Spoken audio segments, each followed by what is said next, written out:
మీరు చూడండి, కృష్ణుడికి పాము శంకరాభరణము అని, పాము పరమశివుడికి ఆభరణం. విఘ్నేశ్వరుడికి పాము యజ్ఞోపవీతం, నాగ యజ్ఞోపవీత ధారిణం అని, విష్ణువు శేషశయనం. అందరికీ పావుతో సంబంధం ఉంటుంది. సుబ్రహ్మణ్యుడి నెమలికి పాము చుట్టుకుని ఉంటుంది. ఈ పాము దేనికి గుర్తు అంటే అమృతత్వం వైపుకి తీసుకెళ్ళడానికి గుర్తు. ఈ సృష్టిలో ఈ వాంగ్మయం అంతా చదువుకోవడం చదువుకోవడం చదువుకోవడం, వినడం వినడం వినడం ఎందుకు పనికి రావాలంటే చదువుకోవడమే పిచ్చిగా చదువుకోవడానికి కాదు. అందుకే కుడి చేతి వైపు ఉంటే వదిలిపెట్టకూడనిది అని గుర్తు, ఎడం చేతి వైపు ఉంటే కొంతకాలం తర్వాత వదిలేయాలి అని గుర్తు. అందుకని దూష్యం ఎక్కువ పట్టుకోవద్దు స్మా అని గుర్తు. అప్పుడు ఎడం పక్కకి ఇస్తారు. దక్షిణామూర్తికి ఎడం పక్క చేతిలో పుస్తకం ఉంటుంది. అంటే ఒక స్థాయి వరకు చదువుకో తప్ప చదువుకుని తరించిపోతాననుకుంటే అంతకన్నా అమాయకత్వం ఇంకోటి లేదు. చదువుకుని తరించాడు ఎవడు? చదువుకున్న దాంట్లో ఏదో ఒకటి పట్టుకుని అనుష్ఠానం చేయి. ఏదో ఏకశబ్ద సమ్యజ్ఞాత సృష్ట ప్రయుక్త స్వర్గే లోకే కామదుగ్భవతి. ఒక్క శివనామం చాలు, ఒక్క రామనామం చాలు, ఒక్క శక్తినామం చాలు, ఒక్క మంత్రం చాలు, ఒక్క నమస్కారం చాలు. నువ్వు ఏదో ఒకటి పట్టుకో, గట్టిగా దాన్ని పట్టుకో. పట్టుకున్నది వైదికమయ్యేటట్టుగా చూసుకో. అవైదికమైన దాన్ని పట్టుకుంటే ఉయ్యాల ఎక్కి కాశీ వెళ్ళినట్టు ఉంటుంది, ప్రయాణం ఉండదు, చేయడమే మిగులుతుంది. వైదికమైన దాన్ని పట్టుకుంటే నువ్వు చేరవలసిన దాన్ని చేరిపోతావు. అంటే అనుష్ఠాన ప్రక్రియకి గుర్తు ఏమిటంటే మనస్సులో తిప్పడం రావాలి. అందుకే కుడి చేతి వైపుకి జపమాల ఉంటుంది. మీరు చూడండి, దక్షిణామూర్తి కుడి చేతిలో పై చేతిలో ఢమరుకం ఉంటుంది, నిలబడిన సర్పం ఉంటుంది, అక్షమాల చేత్తో తిప్పే మాల ఉంటుంది. అంటే 100 ప్రసంగాలు చేయడం కన్నా, ఇప్పుడు నేను ఇక్కడికి వచ్చి 2 గంటల ఉపన్యాసం చెప్పడం కన్నా యథార్థానికి చిత్రం వటతరోర్మూలే వృద్ధా శిష్య గురుర్జువా అన్న శ్లోకాన్ని జపం చేస్తూ లోపల దక్షిణామూర్తిని 2 గంటల పాటు దర్శనం చేస్తే నాకు వచ్చే అభ్యున్నతి నిజానికి 2 గంటల ఉపన్యాసం చెప్పడంలో రాదు. లోపల తిప్పడం ఎవరు తిప్పుతాడో వాడు ధన్యుడు. అందుకే కుడి చేతిలో అక్షమాల ఉంటుంది, జపమాల. తిప్పడం అనుష్ఠానం చాలా అవసరం. ఎన్నో వింటాడు, ముఖాన బొట్టు కూడా ఉండదు. ఎందుకు వినడం? ఎవడకు కావాలి? నీకు బొట్టు ఎట్టుకోవడానికి చాలా మొహమాటం. ఏమిటి విని ఏమిటి సాధిస్తావు? ఏమీ లేదు. ఎక్కడో రాయి దెబ్బ తగిలి ముందుకు పడి మచ్చబడితే ఏం చేస్తావు? బొట్టు ఎట్టుకోవడానికి కష్టం. వాడు ఎన్ని వింటే ఏం ఉపయోగం నాకు చెప్పండి? ఏమీ ఉండదు. అనుష్ఠానం ప్రధానం. అందుకే జపమాల పైన పట్టుకుంటాడు. అది సృష్టికి గుర్తు. స్థితి ఆయన చిరునవ్వుతో కూడుకున్న ముఖం. నిలబెట్టేటటువంటి వాడు, పోషించేటటువంటి వాడు చిరునవ్వుతో పోషించాలి, లేకపోతే అది శక్తిగా మారదు. అది ఎంత తొందరగా ఈ శరీరం వదిలేద్దామా అన్నదానికి కారణమవుతుంది. మీరు అందుకే చూడండి, స్థితి అన్న మాటలో ఊపిరి, కడుపు ఈ 2 కలిస్తేనే స్థితి. మీరు నేను అన్న మాటలు జాగ్రత్తగా పట్టుకోవాల్సి ఉంటుంది సుమా. కడుపు ఊపిరి కలుస్తాయి. ఎందుకంటే కృతయుగం, త్రేతాయుగం, ద్వాపరయుగం, కలియుగం ఈ 4టిలో ప్రాణాలు నిలబడే స్థానాలు వేరు. కృతయుగంలో ఎముకలున్నంత కాలం బతికుంటారు. త్రేతాయుగంలో మాంసం ఉన్నంత కాలం బతికుంటారు. ద్వాపర యుగంలో రక్తం ఉన్నంత కాలం బతుకుతారు. కలియుగంలో అన్నం తిన్నంత కాలం బతుకుతాడు. మీరు చూడండి, అన్నం పెడితే బతకడు. అన్నం పెట్టేటప్పుడు చచ్చిపోతానని దిక్కుమాలని అడివి, ఉంటే ఎంత ఊడిపోతే ఎంత, 5 పైసలు ప్రయోజనం లేదు, నీకు చేయడానికి నీకు పెట్టడానికి చస్తున్నాం అంటూ అన్నం పెట్టారనుకోండి, 2 రోజుల తర్వాత ఈ దిక్కుమాలిన బతుకు బతికే కన్నా ఈ ఊపిరి ఎందుకు ఆగిపోవట్లేదో, చావు మంచిది చిచి ఇలా అన్నం తినే కన్నానని అతను తన ఊపిరి ఆపుకోవడానికి ప్రయత్నిస్తాడు. మనిషికి చావు మీద అనురక్తి మొదలవడానికి కారణం ఏమిటో తెలుసా? ప్రేమగా అన్నం పెట్టే మనిషి లేకుండా పోతే ఉండి ఏం ప్రయోజనం అన్న ఆలోచన వచ్చేస్తుంది. ఎన్ని ఉన్నా అదొక్కటి లోటు వస్తే ప్రమాదం వస్తుంది. అందుకే పురుషుడి జీవితం అంతా ఎవరి మీద ఉంటుందంటే భార్య మీద ఉంటుంది. ఏమి కానివ్వండి, ఆ అన్నం తినేటప్పుడు కడుపు నిండా తిన్నారా అంటుంది, ప్రేమగా పెడుతుంది, బతుకుతాడు పురుషుడు. నీ వల్ల బతికేశానే అంటాడు. ఆవిడ లేదనుకోండి, గృహిణి గృహముచ్యతే, ఏమనుకోకండి. ఆవిడ లేదనుకోండి, ఆ ఇంట ఏమిటో అనిపిస్తుంది. ఎందుకంటే ఏది ఆ అన్నం పెట్టిన చెయ్యేది, ఆ గాజులు చెయ్యేది లేదు, వెళ్ళిపోయింది. కాబట్టి ఆ అన్నానికి ఊపిరికి దగ్గరి సంబంధం. ఈశ్వరుడు అన్నం పెట్టినప్పుడు తృణీకరించి పెట్టాడు ఎవ్వరికి. ఆయన పరమ ప్రేమతో పెడతాడు. ఇన్ని కోట్ల జీవరాశులకు అన్నం పెడుతున్నవాడెవరు? ఆయనే. ఆయన పెట్టినప్పుడు ప్రేమతో పెట్టాడు తప్ప వీడు నాకేం చేశాడని పెట్టాడు. తండ్రి కొడుకు తనని ప్రేమించినా ప్రేమించకపోయినా అన్నం పెడతాడు. అలాగే తను పెట్టిన అన్నం తినికి తనకి వ్యతిరేకంగా మైకులో తిడుతున్నా ఆయన అన్నం పెడుతూనే ఉంటాడు. పోన్లేరా అంటాడు. అది ఆయన ప్రేమ. అన్నం అంత ప్రేమగా పెడతాడు, అంత ప్రేమగా బతికిస్తాడు. వీడు నేను ఇచ్చిన దానికి ఉపయోగించుకోవట్లేదుగా శరీరం అని తీసేయడు, ఉంచుతాడు. బాగా జర్జరీభూతం అయిపోయి కాళ్ళు చేతులు కదలక మలమూత్రములను తాను విసర్జించుకోలేక మంచంలో ఉండిపోయినా ఇంకా ఉండిపోవాలనుకుంటాడు. పిచ్చాడా, ఏం చేస్తావురా శరీరంలో ఉండి, ఏం చేయలేవు అని బయటికి తీసేసి ఇంకో శరీరంలో పెడతాడు. ఎంతటి కారుణ్యమూర్తి! అందుకే ఆ స్థితికారకత్వమునందు కారుణ్యం ఉండాలి. అందుకే ముఖం చిరునవ్వు నవ్వుతూ ఉంటుంది. సృష్టి ధమరుకం, స్థితి చిరునవ్వు, లయం అగ్నిహోత్రం. అందుకే ఎడంచేతి వైపు అగ్నిహోత్రాన్ని పట్టుకుంటాడు. ఈ సమస్త ప్రపంచాన్ని లయం చెయ్యగలిగిన వాడెవరు? ఆయనే. లయం చెయ్యడం అన్న మాట మళ్ళీ రెండు రకాలుగా ఉంటుంది. ఆ శరీరం పడిపోయేటట్టు చేయడం ఒక ఎత్తు, ఆ శరీరం పడిపోవడం కాదు, ఇక మళ్ళీ శరీరంలోకి రావలసిన అవసరం లేకుండా చేయడం ఒక ఎత్తు. చేసుకున్న పాపపుణ్యాల కొద్దీ ఆ శరీరం పడిపోయి ఇంకో శరీరంలోకి వెళ్ళాలనుకోండి, ఈ శరీరాన్ని పడగొడతాడు అగ్ని, ఇంకో శరీరాన్ని ఇస్తాడు డమరుకం.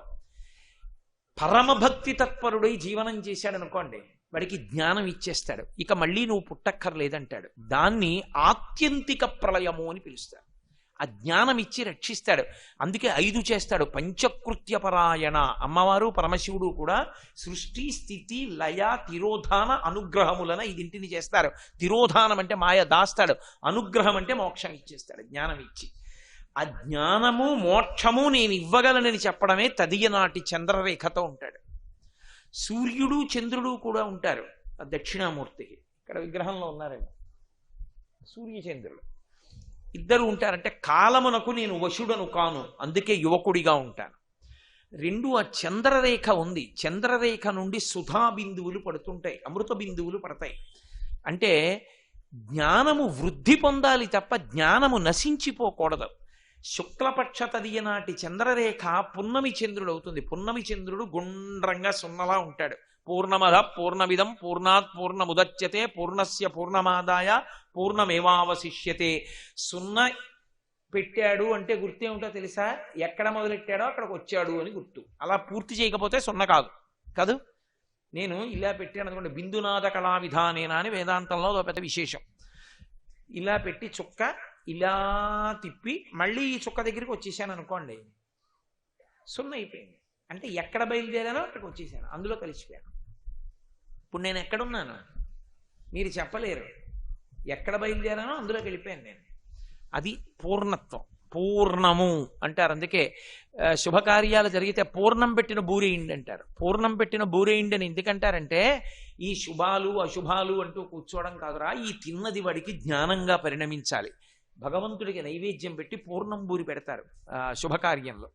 కాబట్టి పూర్ణం, ఆ పూర్ణమైనటువంటి స్థితిని పొందాలి. అది ఆయన యొక్క చంద్రరేఖ చేత గుర్తు. నేను మోక్షం ఇవ్వగలను, జ్ఞానం ఇవ్వగలను, ఇచ్చి మళ్ళీ పుట్టవలసినటువంటి అవసరం లేని స్థితిని కల్పించగలిగినటువంటి వాడను అని చెప్పడానికి ఆయన చంద్రరేఖని ధరిస్తాడు. అది శుక్లపక్షంలో ఉండేటటువంటి తదియనాటి చంద్రరేఖ. ఆ దక్షిణామూర్తి మీరు జాగ్రత్తగా చూస్తే ఎడం చేతిలో కింద వైపు పుస్తకాలు ఉంటాయని చెప్పాను. కుడి చేతి వైపు చిన్ముద్ర పట్టి కాలి కింద అపస్మారుడు అనేటటువంటి రాక్షసుణ్ణి తొక్కి పెట్టి ఉంచుతాడు. చిత్రం ఏంటంటే ఈయన కాలుతో తొక్కితే లోకంలో ఎవరైనా సరే పొలికేకలు పెడతారు. పరమశివుడు కాలుతో తొక్కాడు అనుకోండి, వాడు పొలికేకలు పెడతాడు. రావణాసురుడికి పేరు రావణాసురుడు కాదు, అసలు ఆయన పేరు పులశ్చ బ్రహ్మ.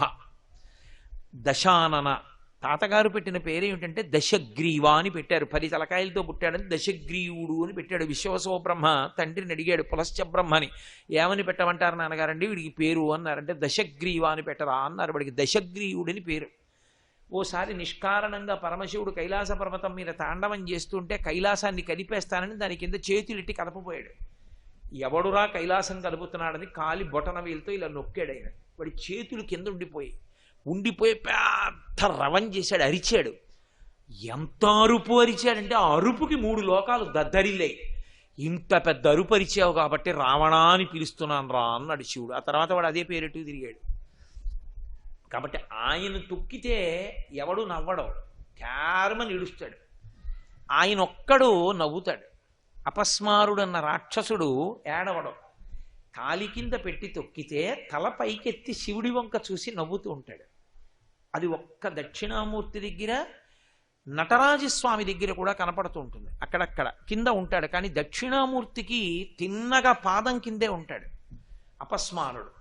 ఈ అపస్మారుడికి ఈ చిన్ముద్రకి ఒక సంకేతం. కుడి చేతి వైపు కిందనున్న చెయ్యి చిన్ముద్ర పడతాడు ఇలాగా. ఈ చిన్ముద్ర దక్షిణామూర్తి తత్వానికి అంతటికీ కూడా ప్రాణం. అదే ప్రాణం. ఎందుకో తెలుసా? అనేక ముద్రలు ఉన్నాయి. ముద్రల గురించి ఎప్పుడు తెలుసుకోవాలంటే ఉపాసనా సంబంధమైన దీక్షలోకి వెడితే ముద్ర తెలుసుకుని దీక్ష తీసుకోవాలి. ముద్ర తెలియకుండా దీక్ష తీసుకోకూడదు. నేను మీకు ఒక ఉదాహరణ చెప్పాలంటే, అయ్యప్ప స్వామి దీక్ష తీసుకుంటూ ఉంటారు. అయ్యప్ప స్వామి దీక్ష తీసుకునే వాళ్ళని గురుముఖంగా ఎందుకు తీసుకోమంటారో తెలుసా?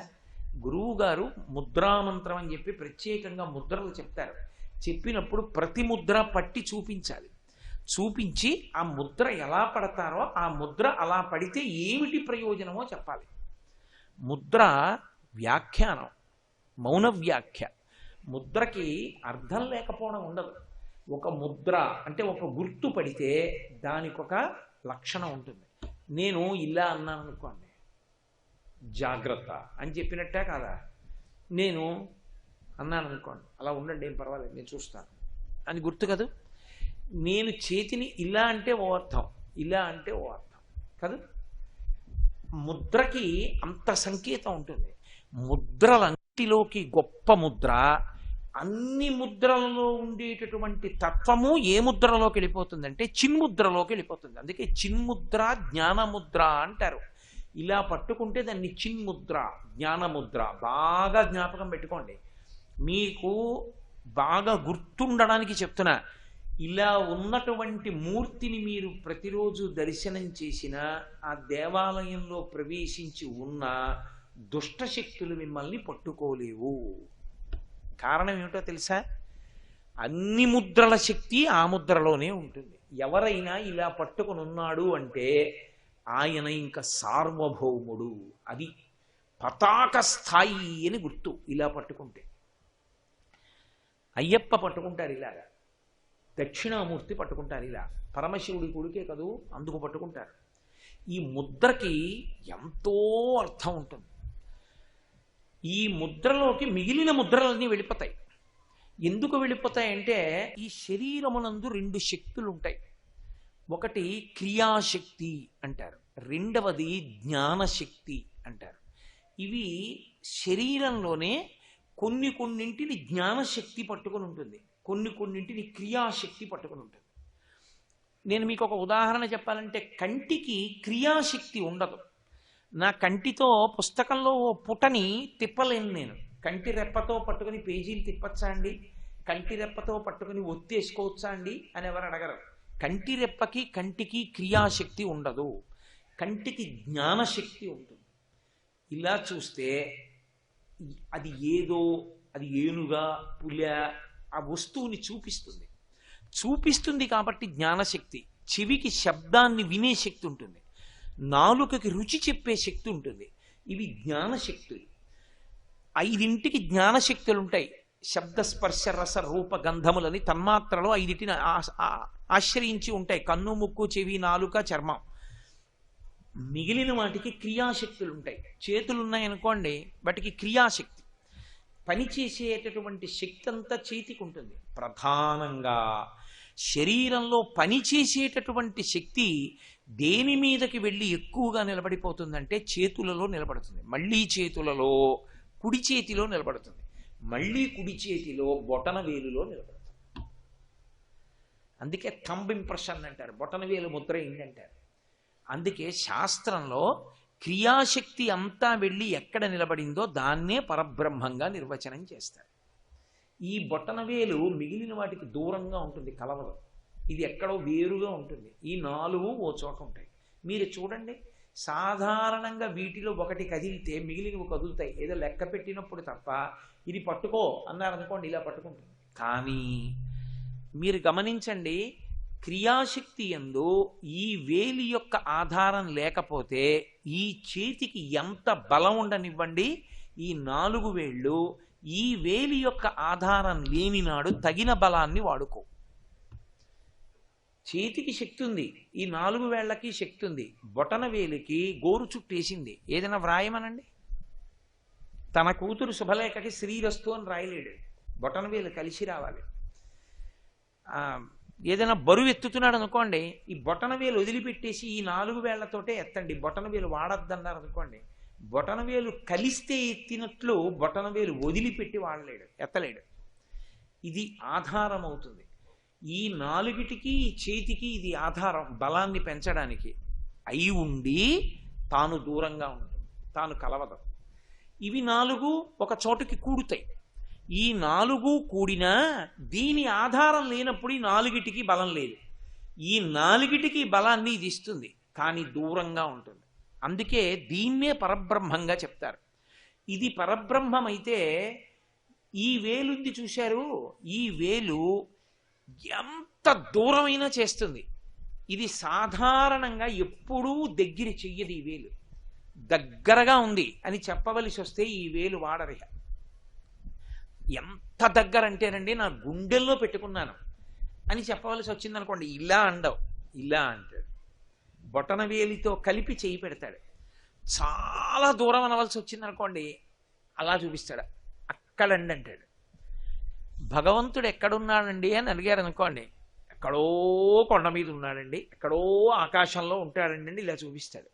ఈ వేలు దూరం చేస్తుంది, బాగా దూరం చేసేది ఈ వేలు. బాగా దూరం చేసినటువంటిది ఈ వేలైతే ఎక్కడో లేడురా పరమాత్మ, ఇక్కడే ఉన్నాడని చెప్పేది ఈ వేలు. అతి దగ్గరతనాన్ని చెప్తుంది ఈ వేలు. అందుకే భగవంతుడు ఎంత ఉంటాడు అంటే అంగుష్టమాత్రుడై ఉంటాడు. ఇక్కడ బొటన వేలంత వాడై ఉంటాడు లోపల. జీవుడు అంగుష్టమాత్రుడై ఉంటాడు. మన మీరు భారతంలో ఉన్నారుగా, జీవుడే బ్రహ్మము. ధర్మరాజు గారు చెప్పలా, అందుకని బొటన వేలంత ఉంటాడు.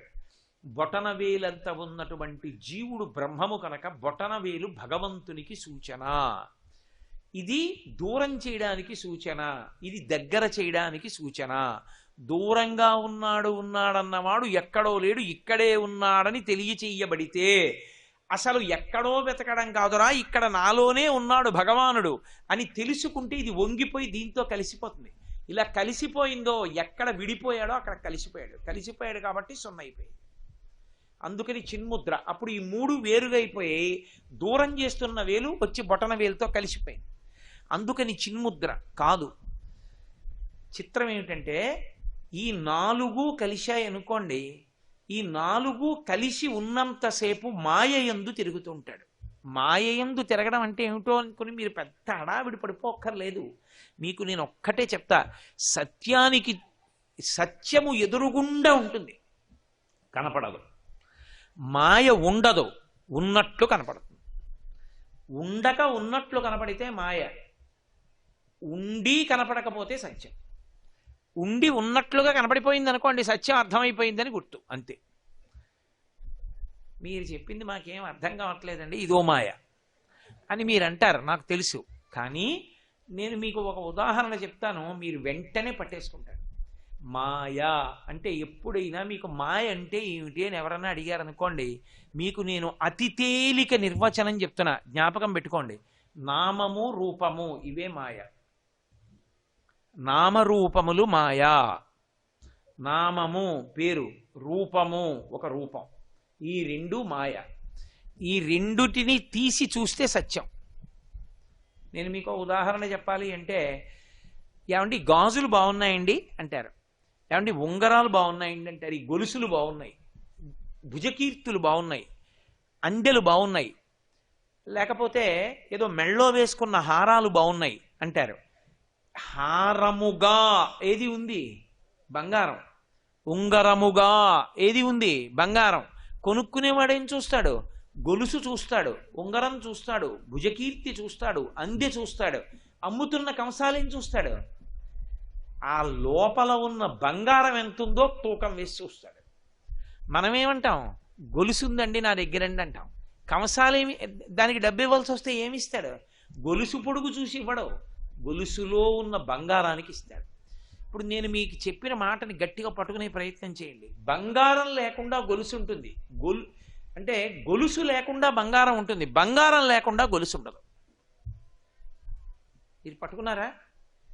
నేను మీకు తులం బంగారం ఇచ్చాను, గొలుసు చేయించుకున్నారు. బంగారం ఉంది కాబట్టి గొలుసు చేయించుకున్నారు. నేను మీకు బంగారం ఇవ్వలేదు, ఓ గొలుసు పట్టరండి అన్నాను, వస్తుందా? బంగారము లేని గొలుసు ఉండదు, గొలుసు లేని బంగారం ఉంటుంది. గొలుసు లేదు, చెరిపించేశారు. ఏదో వీధిలో కడితే లాగేస్తున్నారంటే గొలుసులను చెరిపించేసి ఓ ముద్ద చేసేసి బ్యాంకులో లాకర్లో పెట్టేసుకున్నారు. ఇప్పుడు బంగారం ఉందా లేదా? బంగారం ఉంది. బంగారం అంటూ ఉంటే ఎప్పుడైనా ఆభరణం అవుతుంది. బంగారం లేదు, గొలుసు వస్తుందా? రాదు. గొలుసుగా లేదు, బంగారం మాత్రం సత్యం. బంగారము ఎప్పుడూ సత్యమే. దాని మీద నామరూపములు ఆరోపింపబడ్డాయి. ఆరోపించడానికి సత్యం ఉండాలి అక్కడ. ఎవరో ఇవాళ నాకు వేసిన పూలదండ వెళ్ళిపోతూ అక్కడెక్కడో పడేసి వెళ్ళిపోయాను నేను. పూలదండ సత్యం అక్కడ పడుంది కాబట్టి రాత్రి ఎవడో వెడుతున్న వాడికి అందులో పాము కనపడింది. పాము అనుకున్నాడు ఆయన. పూలదండ ఉంటే కదా పాము కనపడడం. అసలు పూలదండ లేనిదే పాము ఎక్కడి నుంచి కనపడుతుంది? పూలదండని పాము అనుకుంటున్నాడు, పూలదండ లేకపోతే పాము ఎక్కడి నుంచి వస్తుంది? సత్యము లేని మాయ ఉండదు, మాయ లేకుండా సత్యం ఉంటుంది. నామము రూపము మాయ. గొలుసు అబద్ధం, ఇవాళ ఉండొచ్చు, రేపు కరిగించేస్తే బంగారం. బంగారం ఎక్కడికి పోదు, అలాగే ఉంది సత్యం. దొంగెత్తుకుపోయినా బంగారం ఉంది. గొలుసు ఇవాళ ఉంది, రేపు ఉండకపోవచ్చు, కరిగించేయచ్చు, ఉంగరం చేయించేసుకోవచ్చు. కాబట్టి నామరూపములు మాయ, బంగారము సత్యం, పరమేశ్వరుడు సత్యం, ఈ నామరూపాలన్నీ మాయ. అందుకే శంకరాచార్యులు వారు దక్షిణామూర్తి స్తోత్రం ఇచ్చి పట్టుకోలేరేమోనని ఆఖరి శ్లోకం సగుణోపాసనం చేశారు. భూరంభాంచ నలో నిలోంబరమహార్నాథో హిమాంసోపమాన్ ఇత్యాభాతి చరాచరాత్మకమిదం యస్యైవ మూర్త్యష్టకం అంటూ. అయితే ఏమంటే మరి ఇవన్నీ కనపడుతున్నాయి కదా అంటే శంకరాచార్యులు వారు దీన్ని మొట్టమొదటి శ్లోకంలోనే ఈ మాయా సిద్ధాంతాన్ని అత్యద్భుతంగా తీసుకొచ్చారు.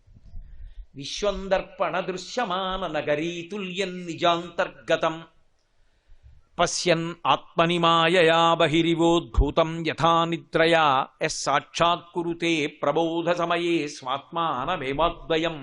శంకర భగవత్పాదులు అన్నారు, ఏమండి ఇదిగో మాయ అంటారు ఏమిటండి? బల్ల కనబడుతోంది, మైకులు కనపడుతున్నాయి, నేను కనపడుతున్నాను, వాళ్ళు కనపడుతున్నారు, స్తంభాలు కనపడుతున్నాయి, పరదాలు కనపడుతున్నాయి, మాయ అంటారు ఏమిటి? ఉంది కదా విశ్వం అంటావా?